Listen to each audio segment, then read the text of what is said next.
오늘은 치수 기입하는 방법에 대해서 설명하도록 하겠습니다. 치수 기입하고 그 다음에 나머지 명령어들을 좀 설명하도록 하죠. 자, 치수 기입을 하기 전에 제가 아주 간단하게 하나를 만들도록 하죠. 렉탱글 골뱅이 30,30 카피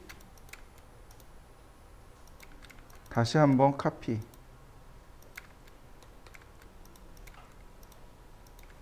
다시 카피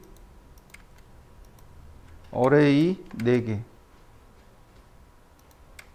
자, 이레이즈 제가 이렇게 바둑판 무늬 모양으로 좀 복사를 해 봤습니다.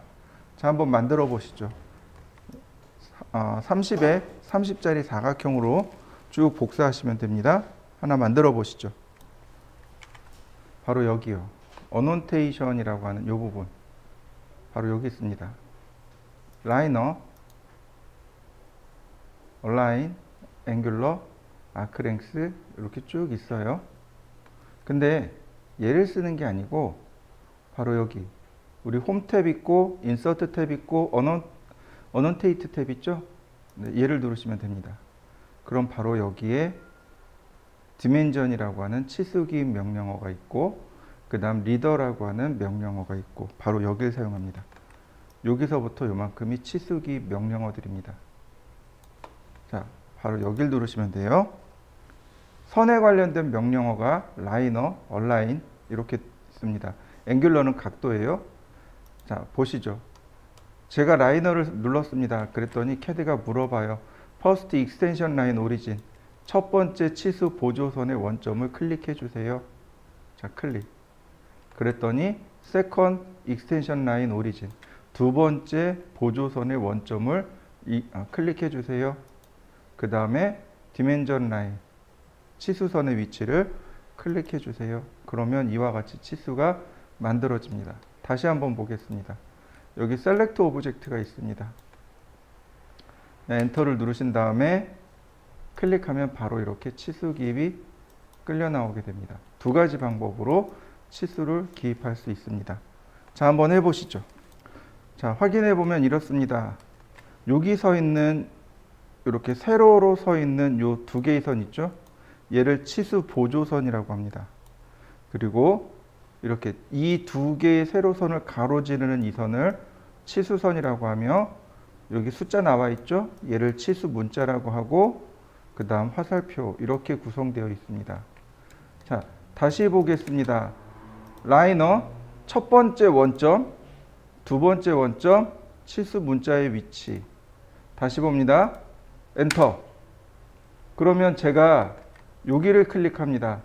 그럼 가장 가까운 바로 여기가 첫 번째 원점, 멀리 있는 여기가 두 번째 원점 이렇게 됩니다. 첫 번째 원점과 첫 번째 치수선과 치수 보조선과 두 번째 치수 보조선도 중요하지만 지금 보시면 치수선이 이렇게 하나로 되어 있잖아요. 아니에요. 치수 문자를 기준으로 첫 번째 치수선, 두 번째 치수선 이렇게 나눠지게 됩니다. 자, 다시 봅니다. 자, 라이너 클릭하고 제가 이번에 세로로 클릭해 봤습니다. 어떻게 되나요? 자동으로 세로로 나오는 거 보이시나요? 다시 한번 봅니다. 제가 선을 이렇게 그려봤습니다. 선을 이렇게 사선으로 클릭해 봤습니다. 마우스의 이동 방향에 따라서 이렇게 마우스의 이동 방향에 따라서 가로로 또는 이렇게 세로로 가로로 혹은 세로로 이렇게 입력할 수 있습니다. 다시 볼까요? 엔터. 이동 위치에 따라서 가로 또는 세로로 이렇게 치수 기입할 수 있습니다. 한번 해보시죠. 자, 라이너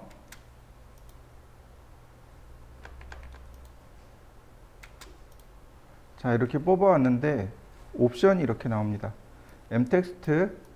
텍스트, 얼라인 여기까지가 치수 문자에 관련된 내용이고 호리젠탈, 버티컬, 로테이티드 얘가 치수성과 관련된 내용입니다.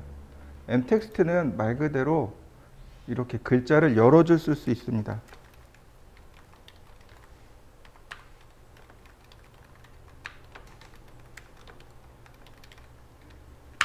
이렇게 여러 줄의 글자를 쓸 수 있는 게 mText.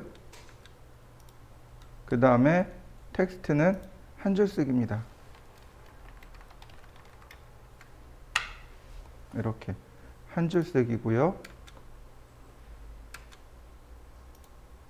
그 다음 앵글은 문자의 각도입니다. 45도. 그러면 치수 문자가 이렇게 회전된 걸 확인할 수 있습니다. 자, 한번 해보시죠. 여러 줄 쓰기, 한 줄 쓰기, 문자 회전하기. 한번 해보시죠. 이번엔 선을 이렇게 45도로 그려봤습니다. 자, 지우고. 자, 얼라인입니다. 얼라인은 이렇게 대각선으로 뽑아낼 때 쓰는 게 얼라인이에요. 그런데 이 얼라인을 라이너도 할 수 있습니다. 자, 클릭하고, 자, 이렇게 수평 수직으로 나오는데 호리젠탈을 누르면 수평으로만 치수가 나옵니다. 다시 볼까요? 자, 버티컬을 누르면 수직으로만 치수가 나옵니다. 자, 다시 봅니다. 로테이트요. 내가 여기다 각도를 지정합니다. 45도. 그러면 얼라인처럼 이렇게 각도를 뽑아낼 수 있습니다. 근데 중요한 건 이거예요.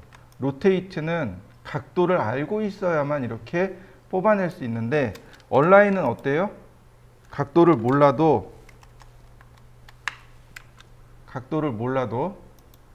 그냥 두 점을 클릭하면 이렇게 치수를 뽑아낼 수 있다는 거죠.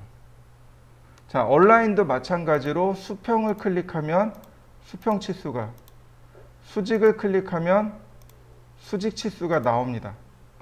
사선을 클릭하면 이렇게 사선 치수가 나와요. 라이너도 마찬가지로 수평, 수직, 로테이트를 이용한 각도를 입력하면 사선 치수가 나오게 됩니다. 서로 두 개가 다 맞물려 있다고 보시면 돼요. 다만 라이너는 각도를 알아야만 할 수 있는 거고 얘는 각도를 몰라도 할 수 있는 거고. 자, 한번 해보실까요? 자, 이번엔 앵귤러입니다. 앵귤러는 각도에 대한 치수를 말합니다. 자, 이렇게 두 개를 클릭해 보면 돼요. 앵귤러, 그 다음에 선 두 개를 클릭하게 되면 이렇게 각도가 나옵니다. 다시 볼까요? 선 두 개를 클릭하게 되면 이렇게 각도가 나옵니다. 다시요. 선 두 개를 클릭하면 이렇게 각도가 나옵니다. 다시요. 선 두 개를 클릭하면 이렇게 각도가 나옵니다. 자, 한번 해보시죠. 이렇게 4분면으로 각도가 표시가 됩니다. 한번 해보시죠. 자, 이번에는 아크랭스네요. 아크랭스 서클이네요. 자, 제가 옆에다가 서클 반지름 30mm짜리 원을 하나, 둘 그렸고요. 그 다음 아크로 제가 이렇게 표시를 해봤습니다. 자, 이 아크 같은 경우도 얼라인을 통해서 이렇게 그릴 수 있습니다. 선의 길이를 표시할 수 있고요. 자, 여기 보시면 아크 랭스라는 것이 있습니다. 이 아크 랭스가 뭐냐면 예전에 제가 설명한 적이 있는데 현의 길이와 호의 길이에 대해서 설명한 적이 있습니다. 기억나시나요? 현의 길이, 호의 길이. 현의 길이는 끝점에서 끝점까지 줄을 만들어서 일직선으로 그린 이 길이를 현의 길이라고 했고, 호의 길이는 호의 둘레로 가는 길이를 호의 길이라고 했습니다. 바로 여기 아크 랭스가 바로 호의 길이입니다. 이렇게요. 호의 길이가 딸려 나오는 거 보이시나요?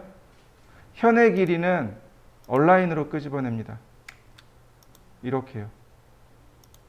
자, 한번 해보시죠. 현의 길이, 호의 길이.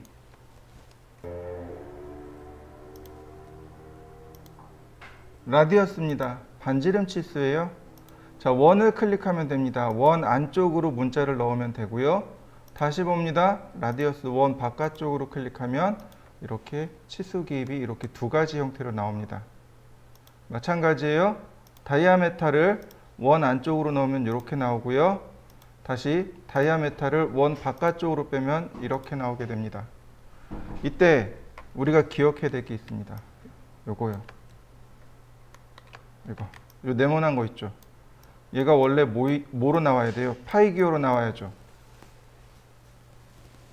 뭐가 문제일까요?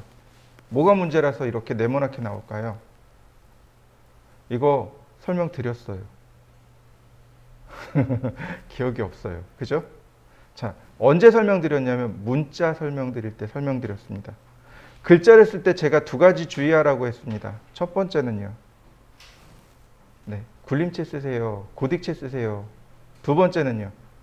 누구나 다 가지고 있는 서체 쓰세요라고 했죠. 그래서 그때 굴림체 쓰라고 했습니다. 기억나시나요? 그러면서 제가 뭐라고 얘기했냐면 어떤 글자는 특수문자를 지원하지 않습니다. 어떤 문자는 특수문자를 지원합니다. 라고 제가 설명드렸을 겁니다. 기억나시나요? 네. 지금 사용하고 있는 이 문자는 특수문자를 지원하지 않습니다. 스타일.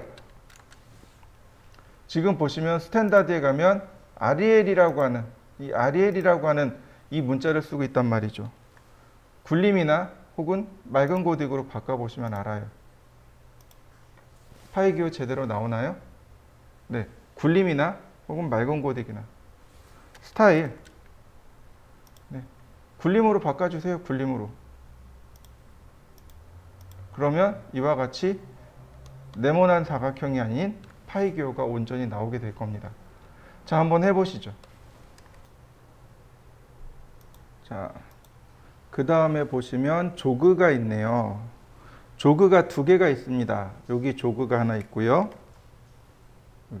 여기가 조그드가 하나 있고, 그 다음에 위로 올라가면 바로 여기. 얘가 딤 조그 라인이라고 하는 옵션입니다.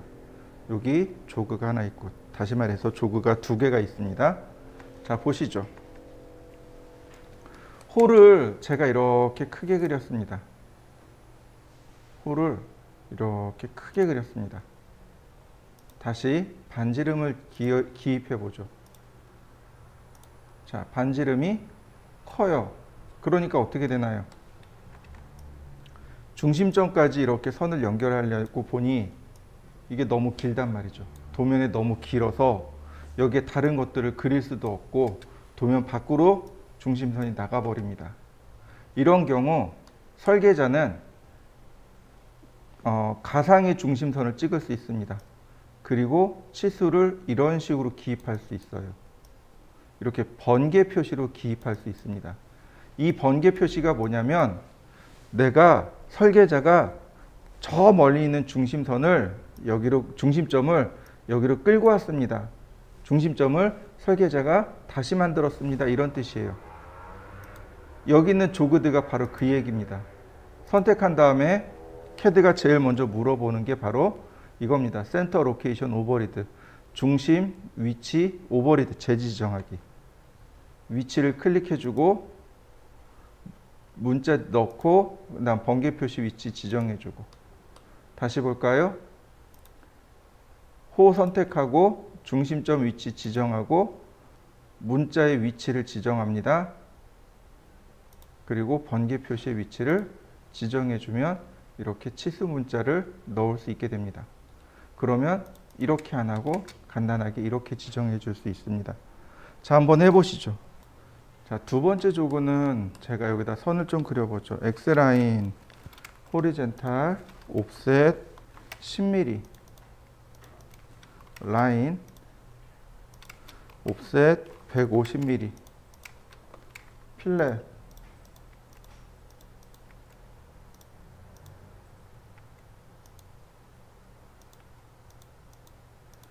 자, 이 선은 중심선입니다.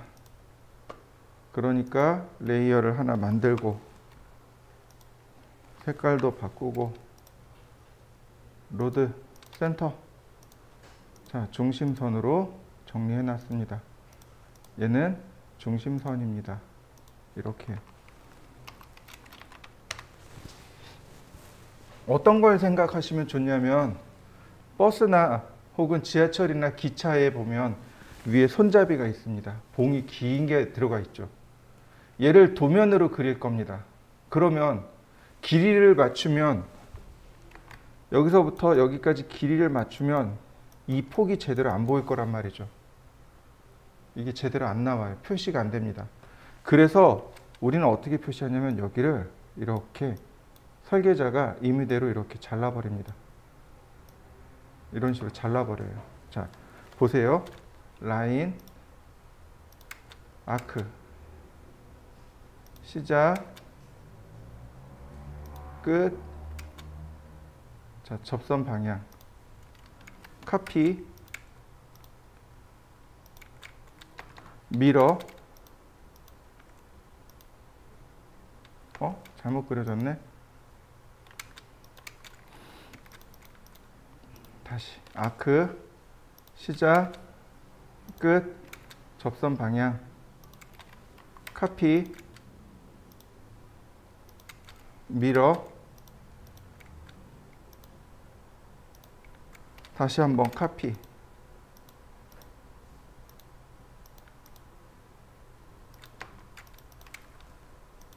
지우고 지우고 트림으로 이렇게 잘라내면 됩니다.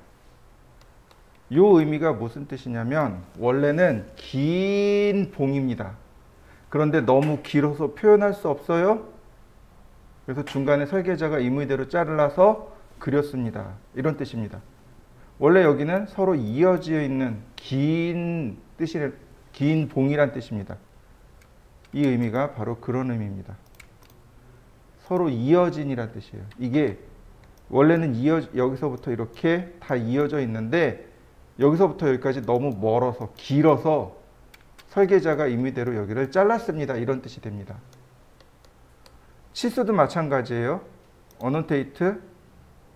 치수도 그럼 어떻게 해요? 여기서부터 여기까지 150mm가 아니고 실제로는 더 길다는 얘기죠. 여기다가 치수 표시를 해줘야 됩니다. 이렇게. 이렇게. 그게 이 조그 라인입니다. 쓰는 방법은 이렇습니다. 자, 선택을 하고 커서를 여기다 대면은 오스냅이 여기 걸려요. 그래서 이렇게 만들어집니다. 그러니까 어떻게 해요? 선택을 하고 커서를 뺍니다. 오스냅이 걸리지 않도록 커서를 빼고 클릭해주면 여기 꺽쇠 표시가 들어가죠. 얘가 조그란 뜻입니다. 멀리 있는데 당겨왔어요. 치수선도 멀리 있는데 당겨왔어요. 이런 뜻입니다. 자, 한번 해보시죠. 자, 이번에는 절대좌표로 좀 움직여 보도록 하겠습니다. 자, 이동하기. 자, 이 점을 절대좌표 0,0으로 이동했습니다. 0,0으로 이동했고요. 보시면 오디네이트라고 되어 있습니다. 이 오디네이트는 일반적으로 금형 설계에서 주로 사용합니다. 지금 그림 보이시나요? 바로 저렇게 금형 설계에서 쓰는 건데 원점의 위치를 이렇게 끄집어내시면 됩니다. 클릭하고 이렇게 세로로 뽑아내는 건 원점에서 X축의 위치를 의미합니다. X축의 위치. 공간이 좁으면 이런 식으로 뽑아낼 수 있어요. 공간이 좁으면 이렇게 옆으로도 뽑아낼 수 있고, 자, 이렇게 가로로 쓰는 건 Y축의 위치입니다. 이런 식으로 공간이 좁으면 이런 식으로도 뽑아낼 수 있고 얼마든지 위치를 뽑아낼 수 있습니다. 자, 이런 식으로 위치를 만들어낼 수 있습니다. 자, 오디네이트 한번 해보시죠. 자, 치수 기입을 할 건데, 자, 보시죠. 보통 우리가 치수 기입을 할 때 이렇게 해요. 자, 이렇게 넣고 그 다음 다시 또 라이너를 이용해서 이렇게 또 집어넣고 또 라이너를 이용해서 또 이렇게 집어넣고 치수가 어떻게 되나요? 계속 연속해서 들어가고 있죠. 이걸 뭐라고 부르냐면 연속 치수라고 합니다. 자, 이 연속 치수는 단독으로는 못해요. 여기 보시면 컨티뉴하고 베이스라인 두 가지가 있습니다. 컨티뉴는 연속 치수고 베이스라인은 기준선 치수입니다. 컨티뉴는 이렇게 치수선이 이렇게 뻗어나가는 걸 말합니다. 다시 말하면 첫 번째 치수 보조선, 두 번째 치수 보조선. 근데 바로 이렇게 두 번째 치수 보조선에서부터 치수가 만들어 나가는 걸 컨티뉴라고 합니다. 다만 마지막에 만들어진 걸 기점으로 하기 때문에 마지막에 만든 걸 지워버리면 캐드가 이렇게 물어봐요. 연속 치수를 만들 치수선을 선택해 주세요. 그래서 이렇게 선택해 주시면 됩니다. 그러면 얼마든지 쉽고 편하게 치수 기입을 할 수 있습니다. 또 하나, 치수를 제가 이렇게 거꾸로 그렸습니다.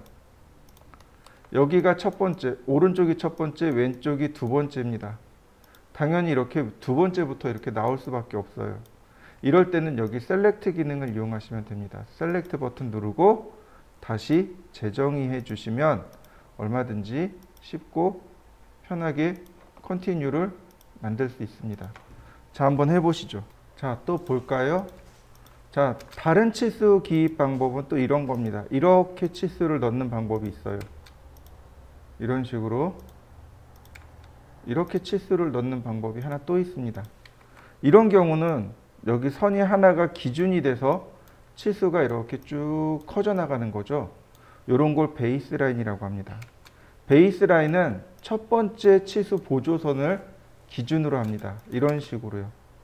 자, 첫 번째 점, 두 번째 점. 자, 왼쪽을 첫 번째 치수 보조선으로 삼았습니다. 베이스 라인을 보시면 바로 이렇게 첫 번째 점을 기준으로 해서 치수가 쭉 뻗어나가는 걸 확인할 수 있습니다. 자, 다시 봅니다. 오른쪽을 첫 번째, 왼쪽을 두 번째로 찍었습니다. 당연히 첫 번째를 기준으로 해서 이렇게 나가겠죠. 역시 마찬가지로 셀렉트를 합니다. 그러면 첫 번째 치수 보조선의 위치를 다시 정의할 수 있습니다.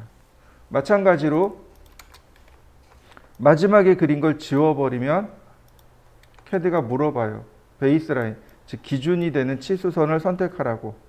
마우스로 이렇게 클릭해 주시면 기준이 되는 치수를 입력할 수 있습니다. 자, 한번 해보시죠. 근데 문제가 발생했습니다. 여기 간격이 너무 좁아요.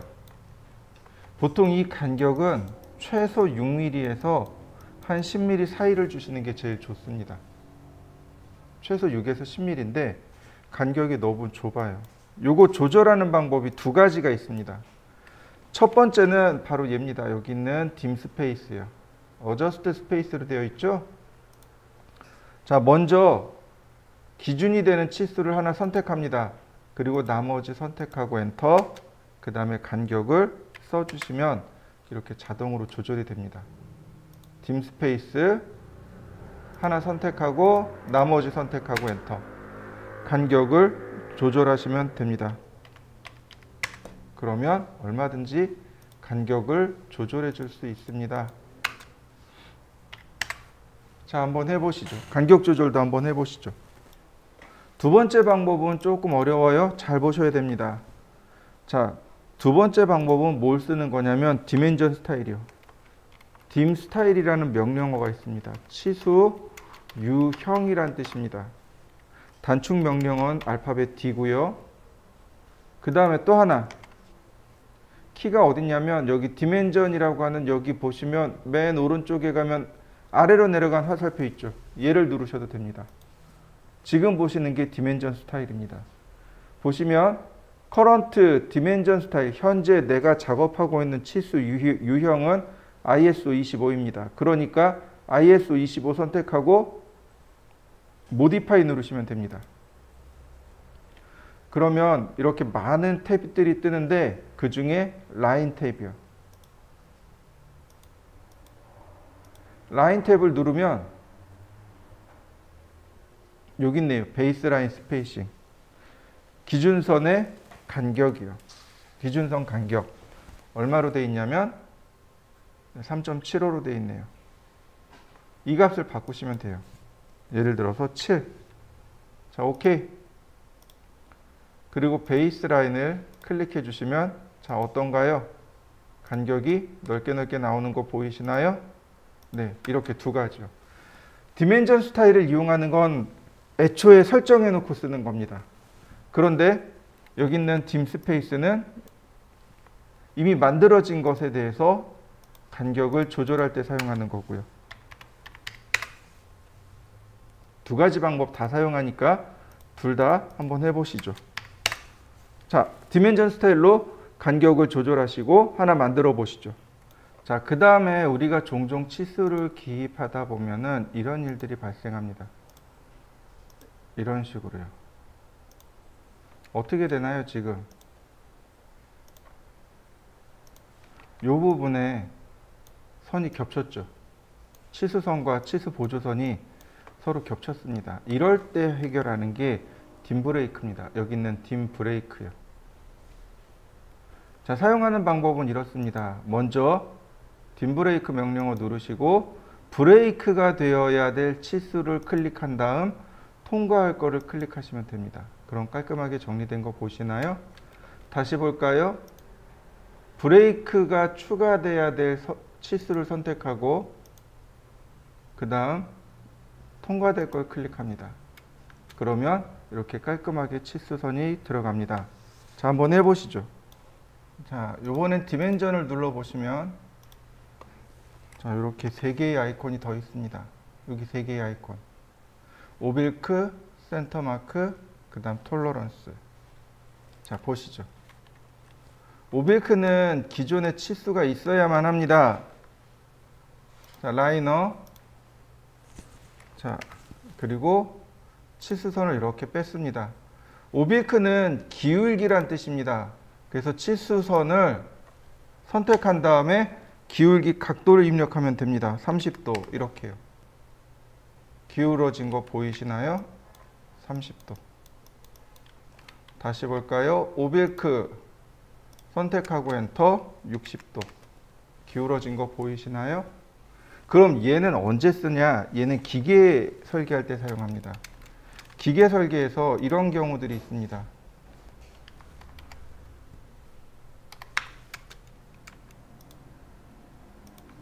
자, 옵셋 10mm, 옵셋 50mm, 라인, 자, 이렇게요. 필렛,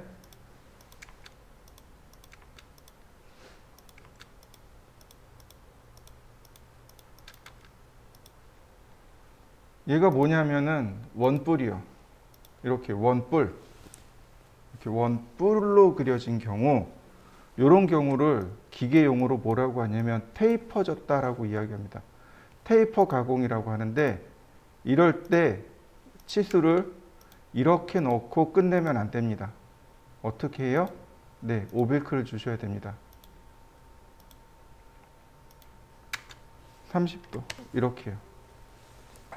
이렇게 치수 기입을 얘처럼 주셔야 돼요.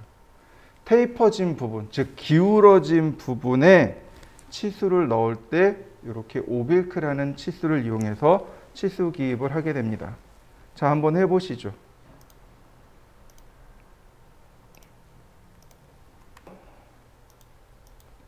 자, 그 다음에는 센터 마크입니다. 중심선 마킹하기입니다. 자, 서클 반지름 30. 자, 얘를 하나 더 복사하지요. 자, 센터 마킹은 어렵지 않습니다. 그냥 원을 클릭하시면 이렇게 중심선을 마킹하게 됩니다. 센터 마크예요. 중심선 마킹하기. 자, 한번 해보시죠. 센터 마크는 어렵지 않아요. 그런데 여기서 드는 궁금증이 생깁니다. 그게 뭐냐면 도대체 이 선의 길이가 얼마일까요? 선의 길이요. 자, 선의 길이를 조절하는 방법이 바로 dim 스타일에 있습니다. dim 스타일에 modify로 들어갑니다. 그러면 여기 두 번째 탭인 symbol and arrow라고 있죠. 기호 및 화살촉 바로 여기 있네요. 센터 마크의 크기. 마크 그래서 2.5mm로 되어 있습니다. 2.5mm입니다. 자, 오케이. 다시 보죠. 센터 마크 클릭했습니다. 그러면 무슨 의미냐면 여기 중심에서부터 여기 끝까지 여기가 2.5mm란 뜻입니다. 그럼 전체 길이는 얼마가 돼요? 5mm가 되는 거죠. 이런 식으로요. 2.5mm 그 다음에 5mm 이렇게 되는 거죠. 그리고 얘가 하나의 기호가 아니고 그냥 선을 이렇게 그려버린 겁니다. 그래서 이걸 얼마든지 조절할 수 있는 거죠. 디멘전 스타일, 모디파이. 자, 예를 들어서 10mm. 자, 오케이. 센터 마크. 그러면 마킹이 커진 거 보이시나요? 자, 한번 크기를 한번 바꿔보시죠. 자, 지우고 다시 디멘전 스타일, 모디파이. 바로 여기. 지금 마크가 있고 라인이 있습니다. 라인으로 제가 바꿨고요. 이 간격을 3mm로 바꿨습니다. 자, 오케이. 다시 한번 딤 센터. 그럼 모양이 바뀐 거 보이시나요? 네, 무슨 의미냐면 중심에서부터 여기까지가 3mm고 그 다음 3mm 건너뛰고 그 다음 여기 원 밖으로 3mm 이런 뜻입니다. 여기 끝까지 다 그려줍니다. 이게 라인의 의미인데 보시면 이거 다 선으로 이렇게 그려놓은 걸 확인할 수 있습니다. 선으로 그리는 거예요. 딤 센터는 어떤 마크로 그리는 게 아니고 선으로 그리는 겁니다. 선으로 그려서 표시하는 거예요. 자, 한번 해보시죠. 보시면 맨 끝에 톨러런스라고 하는 것이 있습니다. 공차란 뜻입니다. 톨러런스는 공차란 뜻입니다. 프랜차이즈 공차가 아니고 오차 범위를 지정해 주는 걸 공차라고 합니다. 다른 말로 허용치라고 이야기합니다. 여기서부터 여기까지 허용해 주겠습니다. 이런 뜻입니다. 자, 예를 들어서 이렇게 생각해 보시죠. 제가 핸드폰 케이스를 만들려고 해요. 그래서 기계를 사왔습니다. 핸드폰의 폭이 100mm라고 가정을 하죠. 근데 아침에 이제 출근해서 전원 딱 넣고 기계 돌렸어요. 처음에 제품 딱 나오겠죠. 100mm일까요? 아니요. 100보다 작아요. 자, 다시요. 이제 하루 종일 작업을 했어요. 저녁이 됐습니다. 저녁 때 나오는 제품들은 정확하게 100mm일까요? 아니요. 얘네는 커요. 왜 그럴까요? 이렇게 보시면 돼요. 아침에 기계를 켜잖아요. 그럼 기계가 수축한 상태가 돼요. 그래서 생각보다 작게 나옵니다. 근데 낮 동안에 계속 기계를 돌리잖아요. 그럼 기계가 열받아요. 그래서 생각보다 치수가 크게 떨어집니다. 이해되시죠? 근데 제가 측정을 해봤어요. 내가 원하는 건 100mm에서 약간의 여유가 필요하지만 내가 재보니까 아침에 와서 첫 번째로 뽑은 걸 보니까 99mm가 나왔어요. 저녁에 뽑은 걸 보니까 101mm가 나왔어요. 오차 범위가 1mm가 생긴 거죠. 근데 이렇게 보시죠. 핸드폰에다가 내가 만든 99mm짜리 케이스를 끼려고 합니다. 잘 들어갈까요? 잘 안 들어가겠죠. 빡빡하고, 근데 들어가면 또 빠지지도 않을 거고. 자, 그럼 저녁에 거는 어떨까요? 101mm예요. 잘 들어가겠죠. 대신에 훌렁훌렁 잘 빠지겠죠. 그럼 오차 범위를 어디까지 허용해 줘야 되죠? 어디까지를 양품으로 내가 측정을 해야 될까요? 예를 들어서 이렇게 하면 되죠. 치수를 재보니까 99.7mm까지는 괜찮을 것 같아요. 잘 들어가고 빠지지도 않고, 그 다음에 100.3mm. 네, 잘 들어가고 빠지지도 않고. 네, 그러면 예를 들어서 99.7mm보다 작게 나오면 이건 어떻게 되는 거예요? 불량품으로 폐기해야 되는 거죠. 100.3mm보다 크게 나오면 어떻게 돼요? 불량품으로 폐기해야 됩니다. 내가 허용하는 숫자는 어디까지인 거예요? 99.7mm에서 100.3mm까지 허용하겠습니다. 요건 내가 양품으로 제품을 팔 수 있는 허용치입니다 라고 하는 거겠죠. 이게 바로 공차입니다. 요만큼, 여기서부터 여기까지 허용해 주겠습니다 라고 하는 걸 공차라고 합니다. 근데 이 공차 말고 또 있어요. 지금 제가 이야기한 건 치수공차입니다. 모양에 대한 공차가 또 별도로 있습니다. 자, 여기 컵이 이렇게 있어요. 컵이 있습니다. 여기가 정말 진원일까요? 아니라는 거죠. 여기가 이렇게 뾰족한 타원일 수도 있고 혹은 이렇게 납작한 타원일 수도 있다는 거죠. 무슨 얘기인지 이해되시나요? 네, 가공을 하다 보면 이게 진원이 안 되게 나와요. 예를 들어서 이렇게 원통이 이렇게 있어요. 그럼 여기 있는 원통이 이 선이 직선일까요? 아니라는 거죠. 이렇게 구부러질 수 있다는 거죠. 모양이 우리가 보기에는 진원처럼 보이고 직선처럼 보이고 평면처럼 보이지만 실제로는 그렇지 않다는 거죠. 이걸 측정해 보면 진원이 아니고 이렇게 찌그러진 타원일 수도 있고 그러니까 직선이 아니고 이렇게 구부러진 선일 수도 있고 혹은 평면이 아니고 이렇게 가운데가 이렇게 들어가거나 이렇게 위에가 나올 수 있다는 거죠. 이걸 뭐라고 하냐면 기하공차라고 합니다. 형상공차요. 모양공차라고 이야기합니다. 혹은 여기에는 이제 여러 가지가 나와요. 모양에 대한 거, 자세에 대한 거, 위치에 대한 거. 이런 식으로 여러 가지가 나눠집니다. 두 개의 원이 똑같이 중심을 일치하고 있느냐, 동심도, 수직이냐, 직각도, 이런 식으로 평면이냐, 원통이냐 이런 걸 따지는 게 기하공차라고 합니다. 여기 나와 있는 저 톨러런스가 기하공차입니다. 정밀 가공을 할 때 써요. 정밀 가공할 때 쓰는 겁니다. 얘를 누르면 이런 모양이 뜹니다. 맨 앞에 첫 번째 심볼이 나옵니다. 얘가 바로 아까 제가 얘기했던 내용들입니다.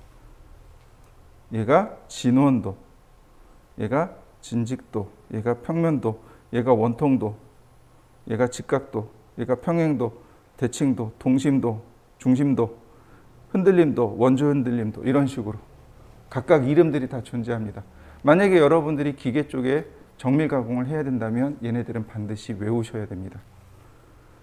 예를 들어서 원통도입니다. 진원도예요.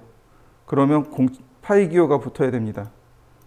그 다음에 오차 범위를 지정해 줍니다. 0.023 그리고 OK. 그러면 이렇게 뜹니다. 얘가 기하공차가 됩니다. 다시 볼까요? 직각도입니다. 직각도는 파이 기호가 안 붙으니까 넘어가고 오차 범위 0.023의 오차를 가지고 있어라. 그 다음에 가공하는 방법은 밀링인지 선반인지 선삭인지 아니면 없는 건지, 그 다음에 데이텀, 기준면 A를 기준으로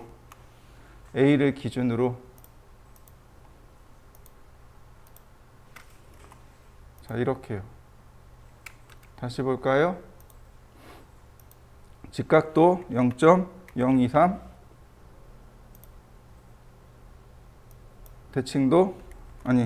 평행도 0.012, 데이텀은 A 기준으로. 데이텀이라는 것은 기준면을 의미합니다. 기준이 되는 어떤 특정한 면을 기준으로 해서 이렇게 작업해 주세요 라고 넣을 수 있는 것, 이게 공차라고 합니다. 만약에 내가 건축 인테리어 쪽이라면 얘는 잊어버리셔도 돼요. 근데 만약에 내가 기계 쪽입니다, 정밀 가공을 해야 돼요, 그럼 얘는 반드시 공부하셔야 될 내용 중에 하나가 됩니다. 자, 한 번씩 넣어 보시죠.